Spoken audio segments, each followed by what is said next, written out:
সকলকে আমার সালাম। আসসালামু আলাইকুম। সবাই ভালো আছেন? আপনাদের উদ্যোগ আসলেই অনেক মহৎ।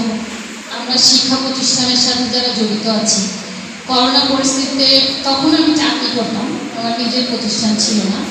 করোনার সময়েই আমি 2020 সালে নিজে প্রতিষ্ঠান দিয়েছি এবং সেই সময় শিক্ষা প্রতিষ্ঠানগুলো যেইভাবে ক্ষতিগ্রস্ত হয়েছে, আসলে ভালোভাবে দেখতে গেলে শিক্ষা প্রতিষ্ঠান ক্ষতিগ্রস্ত হয় নাই, হয়েছে আমাদের সমাজ, হয়েছে আমাদের বাচ্চারা।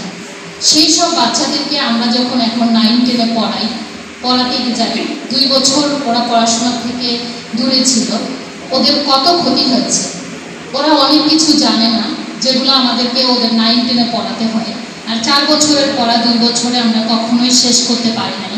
ওরা ক্ষতিগ্রস্ত হয়েছে। ওদের অজানা অভিভাবকগুলো এখনও বোঝে না আসলে কতটুকু ক্ষতি হয়েছে।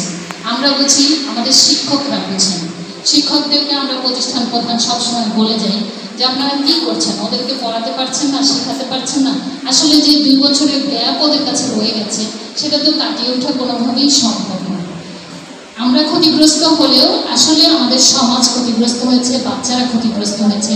আমরা কোনোভাবেই চাই না শিক্ষা প্রতিষ্ঠানের মালিকগণ বা প্রধান শিক্ষকগণ বা শিক্ষকরা আবার করোনায় আমরা ওই রকম ক্ষতিগ্রস্ত হোক আমাদের সমাজ।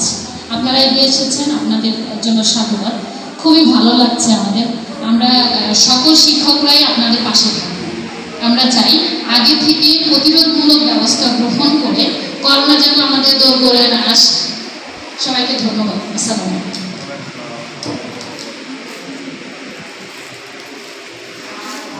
ধন্যবাদ শামিলি ম্যাডামকে। আমি পর্যায়ে সংক্ষিপ্তভাবে কথা বলার জন্য বিশেষভাবে আহ্বান জানাচ্ছি গার্লস মডেল হাই স্কুলের প্রধান শিক্ষক জনাব সুমন।